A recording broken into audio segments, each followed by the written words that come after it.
Hi, and welcome to Noble Character Crafts. My name is Amy, and I am coming to you from eastern Nebraska, where I live with my husband and our 5 children.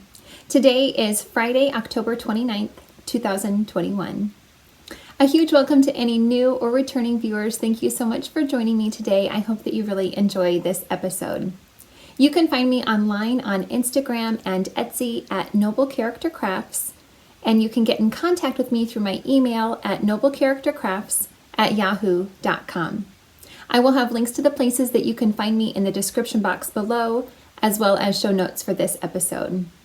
This is a channel all about my crafty life, and today I have knitting to share with you all. Yes, just knitting again. I'm hosting a year-long make-along on Instagram called the Make 9 2021 Mal, and that is for you to join in on the Make 9 challenge. You can find details about this make-along in the description box below if you're not familiar with it yet, but just know that you can continue to join in all year long. It is just a participatory make-along, so you do not have to finish anything, so it's never too late to join in the make-along. So I would love for you to continue to join in if you haven't yet. And again, just check the description box below for more details on that make-along. I have a few finished objects that I'm excited to share with you all today. The first is a pair of socks for my youngest son. Oh, he was trying them on last night and he got them a little fuzzy, I guess.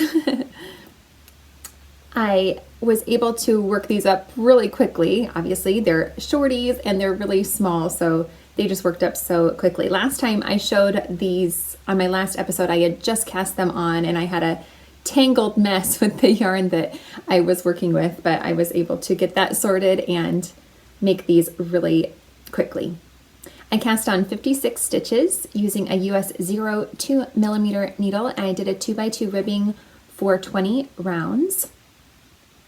And then I went straight into the heel flap, which I started doing a regular slip stitch heel flap where I was slipping every other stitch, but I just decided, I just started it, and then I decided I was going to try more of a 2x2 slip stitch heel flap to match the ribbing. So instead I slipped 2, knitted 2, and repeated that pattern for the heel flap just so it would line up with the ribbing. And that was kind of, I don't know, I guess a cool modification. I kind of like how that looks. It was a little bit more tricky for some reason for me to pick up the gusset stitches, I feel like, when I got to that point because of the difference in the slip stitches maybe. I'm not sure, but it was fine. But I just noticed, oh, wait, I'm not really sure which stitch to pick up. It wasn't as easy to see where to pick up stitches when I went to go pick up stitches for the gussets, but it was not a big deal. So yeah, I just knit completely in this red yarn, which was gifted to me by a podcast viewer named Heidi. Thanks again, Heidi, for your generosity in gifting me this yarn. It is Regia 4-ply in the Castaway color, which is also color number 2054. And my son asked if I would add in some stripes at the toe, or right before the toe here. So I just told him to go look in my my basket of scraps of yarn, and he picked out this navy blue yarn, which is a colorway that I dyed. And when I was selling my yarn, I called this colorway Deep Waters. So it's just a deep blue color. So I just striped that in for 5, I put in 5 stripes of that navy blue yarn right before the toe. And I just did a rounded toe for that. I thought they turned out so cute.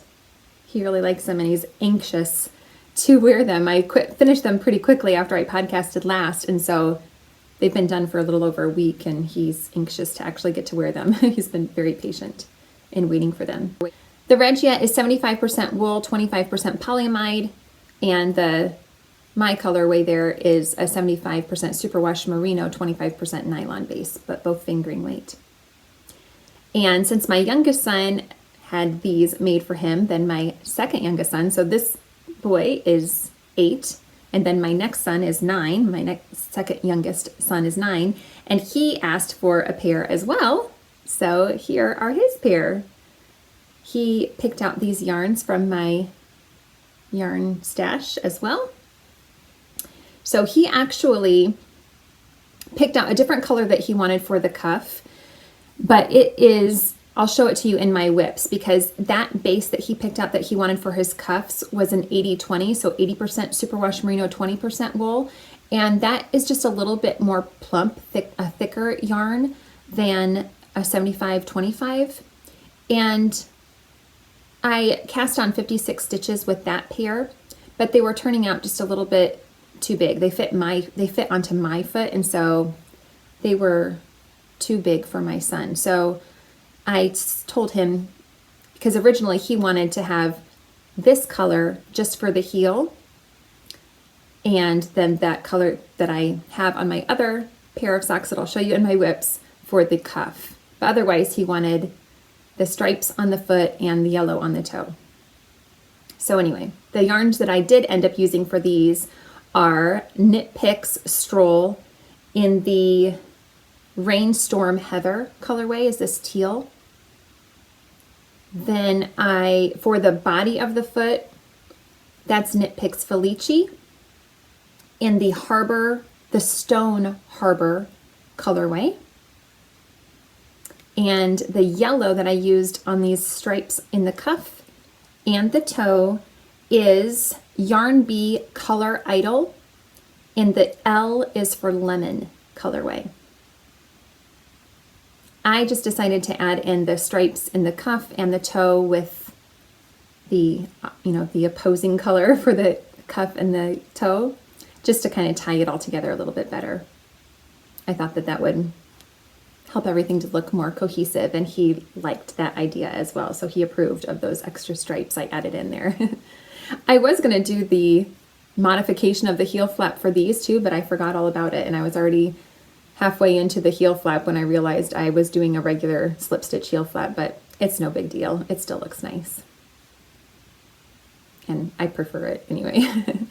But again, these worked up so quickly. They're just a tiny bit bigger than the red pair.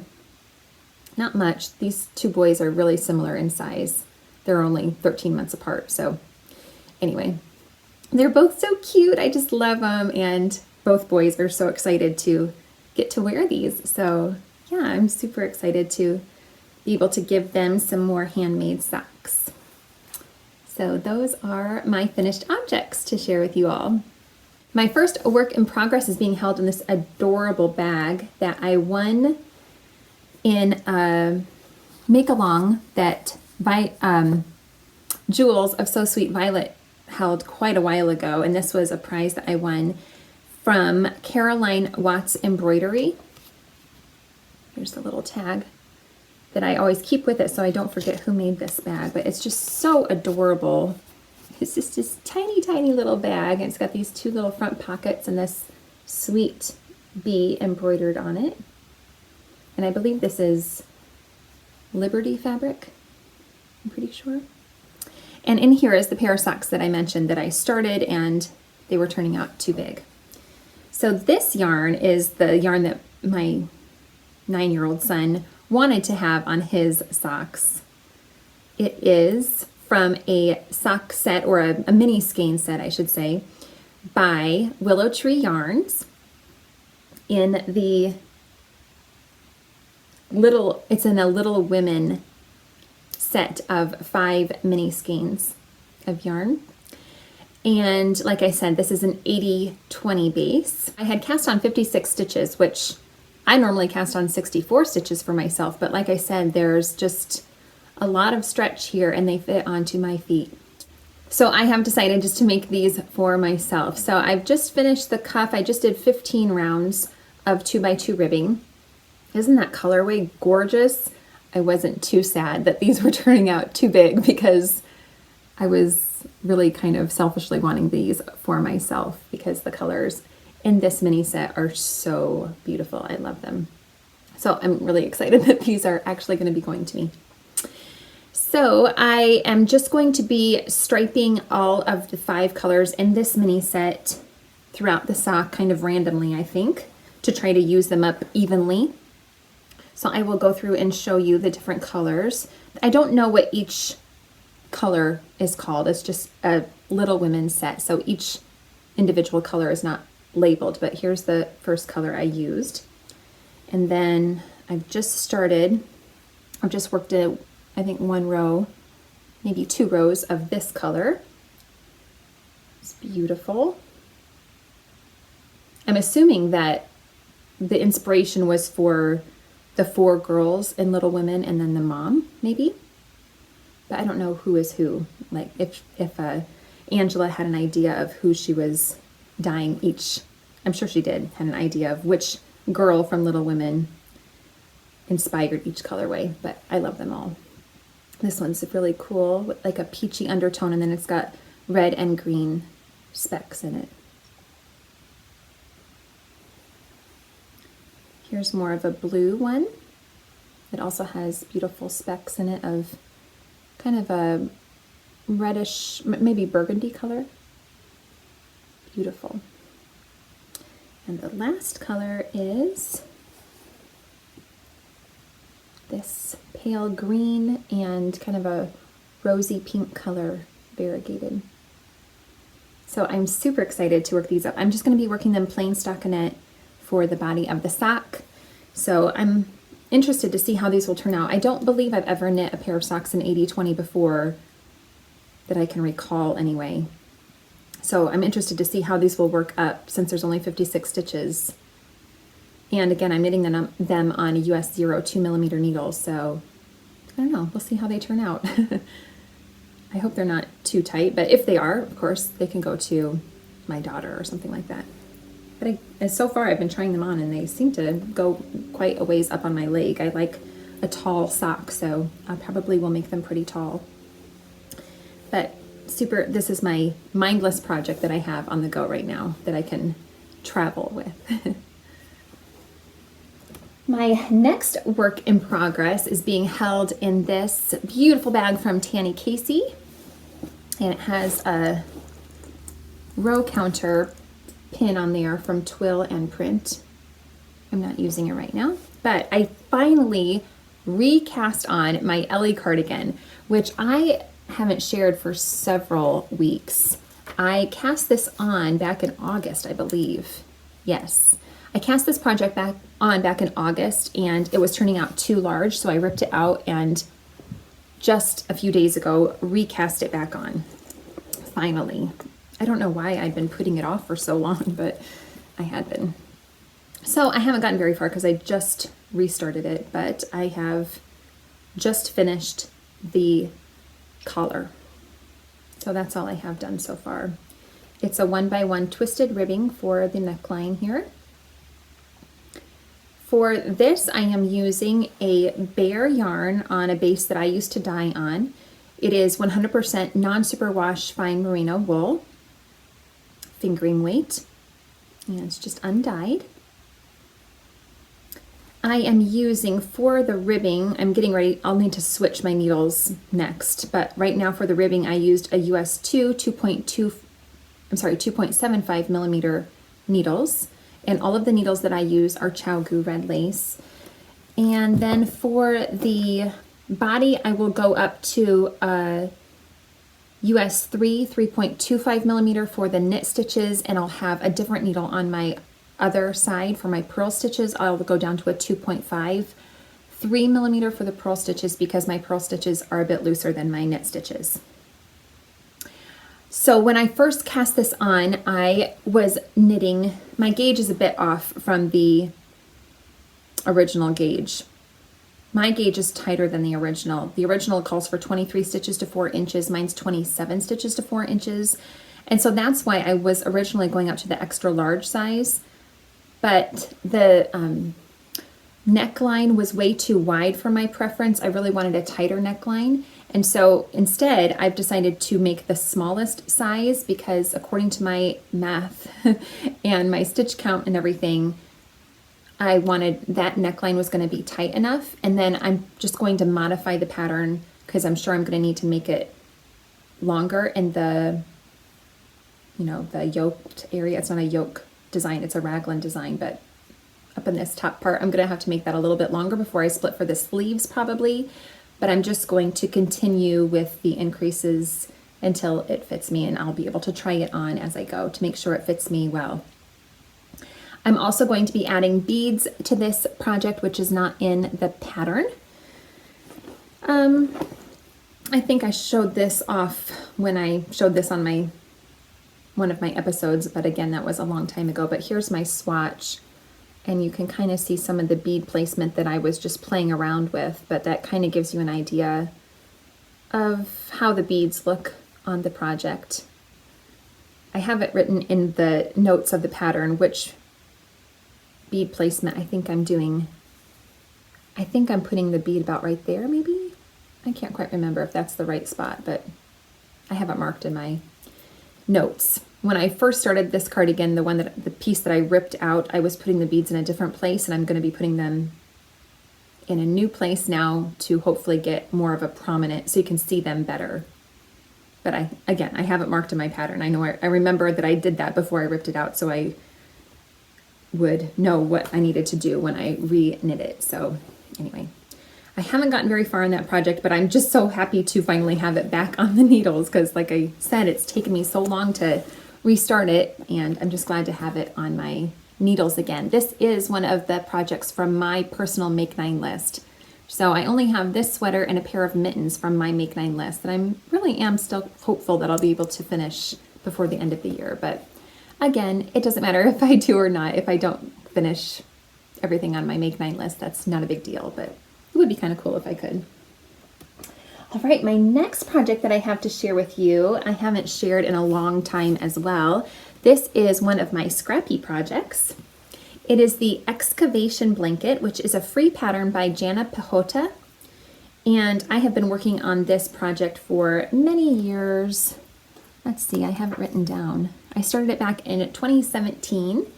And the way that I work this project is that whenever I finish a project using fingering weight yarn, if I have any leftovers, then I add a stripe to this project. So it's kind of a memory blanket as well, because I can go through and remember all the different projects that I have made. Each of these stitch markers that you see here are marking a different year. So that first stitch marker there with the little bird cage is marking the progress from the beginning of the blanket until the end of 2017, and then until the next project or progress keeper is 2018, and each progress keeper marks a different year. So the progress that I have made this year is from this marker up to here. And this progress keeper is marking where I was the last time that I showed it off on an episode. So I've made, I guess maybe 3 inches of progress, or a little more maybe. So that's great. You can see here's this red stripe from my son's socks that I just showed you. And then this morning I added the cuff color from my second son's socks, my 9-year-old son's socks. And I'll be adding in the other colors that I used in his socks in the next few days. I'm going to stand up so you can see this. I put it on a couple of longer cables so that I could spread it out and show you all so you can get an idea of how it looks. It's really big right now though. So actually before I stand up, I want to just show you that this pattern, you maybe notice the tassels. The way that this pattern works, it's a free pattern again. So when you're starting it, you always increase a stitch at the beginning of every row, and you leave a tassel at the beginning of a row, and then you knit across and knit back again, and then leave another tail of yarn to make this fringe. And now I am decreasing the size. So I'd gotten to the part where I wanted it to be, that was the size that I wanted it to be, and now I am decreasing each row. The original pattern calls for you to turn your work and continue doing knit stitches, but then that means that you would be, half of your blanket would show the right side and half of your blanket would show the wrong side. And I did not want to have that. I wanted one side to all be the right side and the other side to all be the wrong side. And so instead of knitting all of my stitches, I am purling all of my stitches, which I don't mind. And I have mentioned before how my purl stitches are much looser than my knit stitches, but they've tightened up a lot. In fact, when I started doing the purl stitches on this decreased side, the second side of this blanket, I started on a 00 1.75 millimeter needle. For the first half, I used a US 2.75 millimeter needle. So I had gone down an entire millimeter size from a 2.75 to a 1.75. But as I've been knitting, I've noticed that my stitches are a little bit too tight compared to the first half. So I've continued to increase my needle size, and right now I am using a US 1.5, which is a 2.5 millimeter, I believe. Pretty sure that's right. So, and I'm pretty happy with that gauge. I think it's matching the first half pretty well.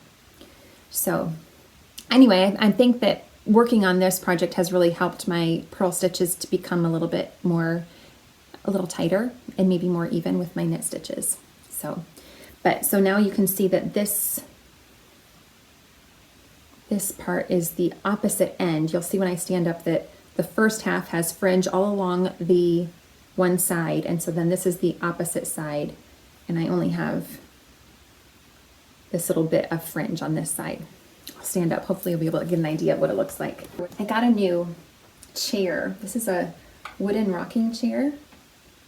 I love it so much. I got it on an estate sale that our neighbor was having a couple of weeks ago, and then I've been able to put my beautiful hexagon blanket on it, which I love. It's dual purpose because I used to have a trunk that sat right in front of me here, and that's what I would sit on when I recorded my episodes.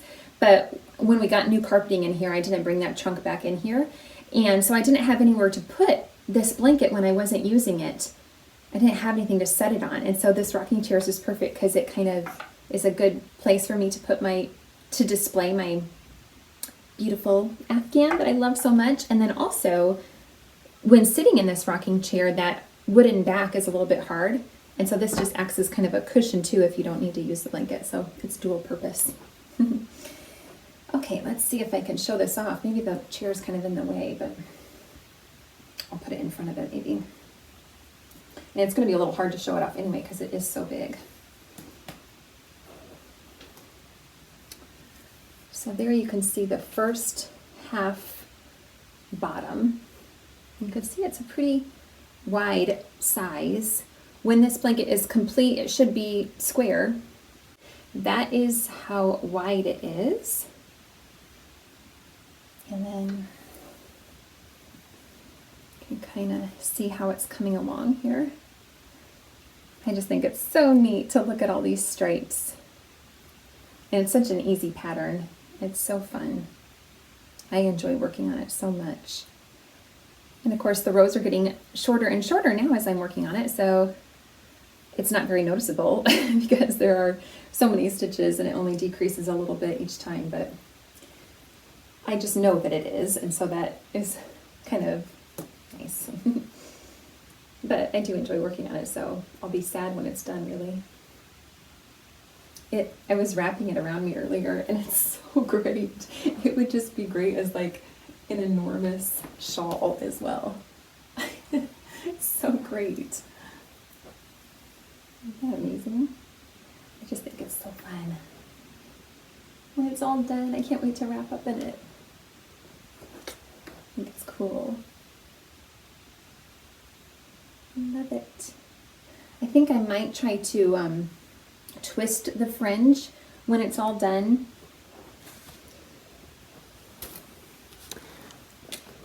Marina from Pineapple Yarns put out a video quite a while ago showing how she twists her fringe on her woven projects. And I would love to try that sort of a technique on this blanket when it's all done.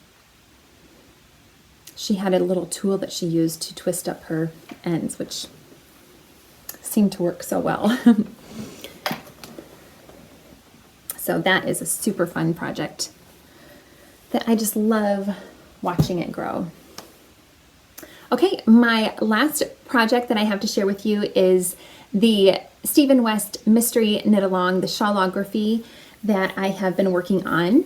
So this is a spoiler alert. I am still behind schedule. So I am just now on I've just knit a few rows I think I've knit like 5 or 6 rows of the first, I'm on clue 3, but I've just started clue 3. So I'm still in the section 10, which is the first section of clue 3. And I've only knit about, I would guess about 6 rows of clue 3. So I assume that most people are beyond that point. I got a bit of a late start and I haven't been working on this very consistently in the last few days. So I'm gonna, before I show it, you don't have, if you don't want to have any spoilers, you don't have to look away because I'm not going to show it for a little while because I wanted to discuss it a little bit. So the reason why I really wanted to do this mystery knit along, because I've only done one other mystery knit along before, and I did the Hohi starting point wrap back in 2017. And after I did that, it was a good experience. I was a new knitter in 2017. I just learned how to knit that year. And it was a really good experience to do that. I learned so much by making that shawl. But I didn't really think that mystery knit alongs were my thing because I'm just always afraid that I'm not going to like the shawl. And I want to have a little bit more control over my color placement and things like that. I've definitely confirmed that I am a product knitter through this process of making this shawl. I love the process of making this shawl, but I don't think I'm going to love the product. And then I had another thought though too, because one of the reasons why I really wanted to do this mystery knit along was because I wanted to be a part of the community aspect of it. Since so many people are doing this shawl, I thought it would just be such a fun community aspect. And that has been true. It has been so fun to see other people's progress and things like that. But when I first started it, it started on a Friday and I didn't get to start on the project until the following Monday because I was out of town. I wasn't at home and I just couldn't start it when I was on the road as easily. So I started off behind schedule and I really wanted it to be a mystery. I really wanted to do the whole mystery thing where I wouldn't see the spoilers for the mysteries, and I just wanted to, even when I got clue 1, I didn't want to read ahead in the pattern. I just wanted to do each step and really have it be a mystery, which was fun at first. But since I was so far behind, I really didn't want to go on Instagram to get spoilers, which I mentioned I did anyway. I did go on Instagram and saw a spoiler picture accidentally. And so that was kind of disappointing. And then there was a few YouTube videos that I went to watch, like different knitting podcasts that I wanted to watch, and I couldn't watch them because I didn't want to be spoiled. And so then I was like, well, this isn't really, I don't really feel like I'm part of the community because I'm behind and I can't watch these things. I feel isolated. I mean, that's silly, but you know, do you understand like how I was like, well, this isn't really what I was hoping it to be. I think if I was able to keep up with the clues, I would feel more a part of the community aspect. But since I have been behind from the beginning, I felt like there was a little aspect of that community piece that I was missing out on. But I mean, that's not a big deal. I've enjoyed the process of making this so much. But I finished clue 2 and I was enjoying it so much. In fact, that same day I had just had a phone conversation with my mom and was telling her about it, how much I was enjoying it and how cool it was and interesting, and the different stitches are so unique, and how much I was loving it. Anyway, I finished clue 2 that same day and I laid it out on my bed to really get an idea of how it was looking. And I realized that I am never going to wear this shawl. It is just way too crazy. I love the colors that I'm making or that I'm using, but my colors have quite a bit of contrast, and then the pattern is so broken up. Like there's so many different textures and pieces, and every section is a lot different from the other. There's not a huge cohesiveness from section to section. Everything is so different. There's so many different aspects to this shawl that it's very crazy. And I just think the combination of the color contrast and the contrast throughout the patterning of the shawl is too much. I've seen some shawls, some of these Shawlography shawls that are knit using more of a monochromatic color scheme, and I think those are so much more beautiful, or so much more wearable, I should say. Because I think mine is beautiful, but I'm never going to wear it. So since I am a product knitter, and if I'm not going to use the finished object, I don't see the point in continuing and knitting on it. I decided that I was just going to set it aside after I finished clue 2. I had done just maybe 1 or 2 rows of clue 3, and I decided I'm going to put this aside until I see people's finished objects. And if I decide, wow, I love the finished object, and maybe that would help me change my mind that maybe I would wear it. I was doubtful, but I thought I'm not going to rip it out or anything at this point. I'm not going to be drastic. I'm just going to put it aside for now and wait and see if I want to finish it down the road. But then I went over to my friend Tina's house, who, if you've watched before, you've heard me talk about Tina a lot. And I went over to visit with her earlier this week, and I brought my shawl along just to show her and to talk to her about my thoughts on it. And she loves it. So, and she said that she would wear it for sure. So she was so excited about it, and that makes me so excited. I love knitting as gifts. I love knitting for Tina. She's very knit-worthy, as people say. She just is so appreciative of the things that I knit for her, and she does wear them all the time. So I love knitting for her. I love knitting for people that, I know are going to love and appreciate the things that I make for them. So I am going to continue working on this, and I'm going to gift it to Tina as her Christmas present this year. So I'm very excited about that. So again, I'm going to now show off the shawl. If you want to look away, I'm not very far into it. I barely started clue 3, and clue 4 came out this morning. So most people, I imagine, are further along than I am, but just in case you want to look away now, and then I will let you know when you can look back. It's being held in this pumpkin bag that I made myself. And here it is.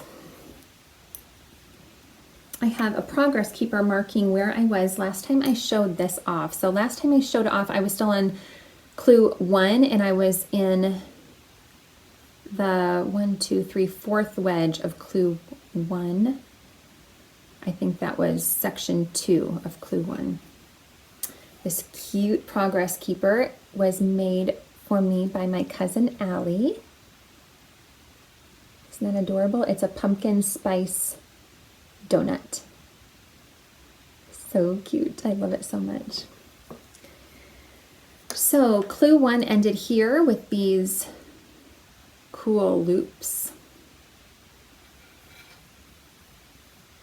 And I love the way that this looks. I do. I was talking to Tracy of Grizzly Knits, and I said this would make a really cool wall hanging, but I just don't know if I'll wear it. I think it's just so crazy looking. I love it, but it's just too wild for me.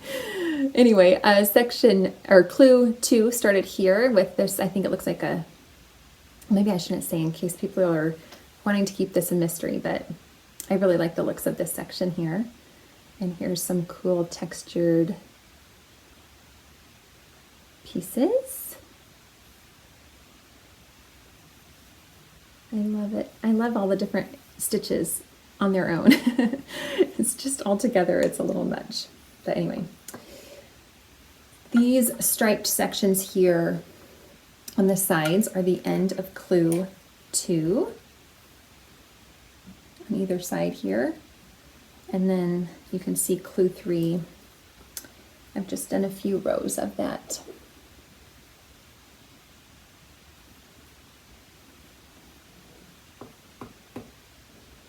So you can kind of get an idea of how it's looking. It's a little tricky, but the needles I'm using, the recommended needles, which are US 4 3.5 millimeter needles. And I will put it away now in case you want to look back. I'll go over the yarns that I'm using. The color A is a colorway that I dyed myself. It's just a one-of-a-kind colorway, but it's this beautiful gold variegated color with specks of orange and brown in it, maybe some green too. I don't really remember what all I put in it. I dyed this quite a while ago, and it was just a one of a kind, so I don't really remember all that I put in it, but looks like green, orange, and brown maybe. Color B is Knit Picks Stroll in the Midnight Heather colorway.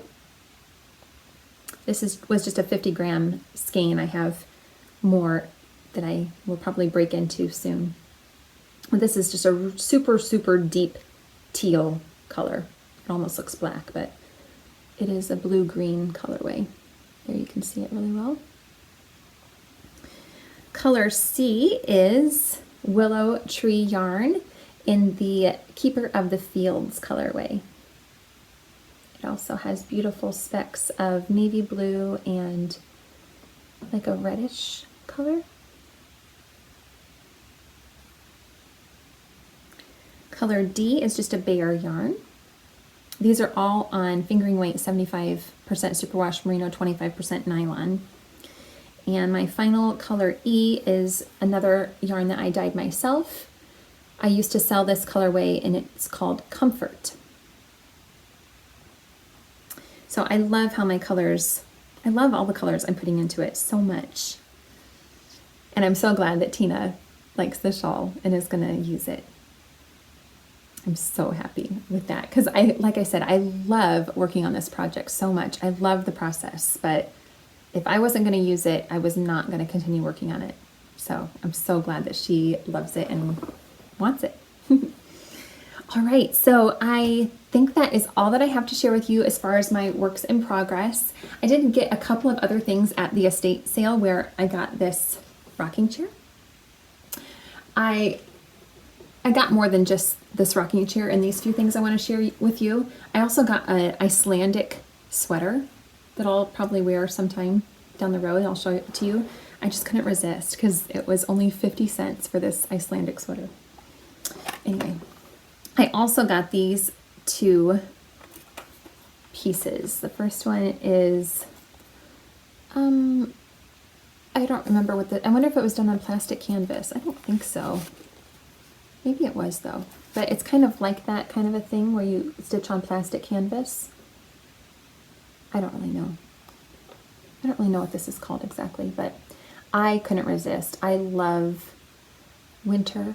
I love barns, and I just couldn't resist this. So the estate sale was for my neighbor's grandmother, who is 106 years old. She is still living, and she just moved to an assisted living residence from her home. And so that's why they were having an estate sale, selling all of her beautiful treasures that she's collected over her lifetime.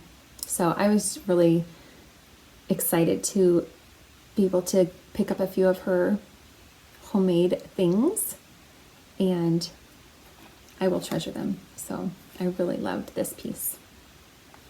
And a cross-stitch piece as well that's so beautiful. Isn't that lovely? I'm not sure where I'm going to put this. I want to put it somewhere in my room here, but I'm not exactly sure where yet. But I just love it and I couldn't pass it up. Looks like it's done on a linen. It's so pretty. So I just thought you guys might enjoy seeing those few things that I got as well. So I think that is all that I have to share with you all. Thank you so much for joining me today. I hope that you enjoyed this episode. If you did, please feel free to give me a thumbs up and subscribe to this channel if you haven't already. I would appreciate that so much. Thanks again for watching. Bye-bye.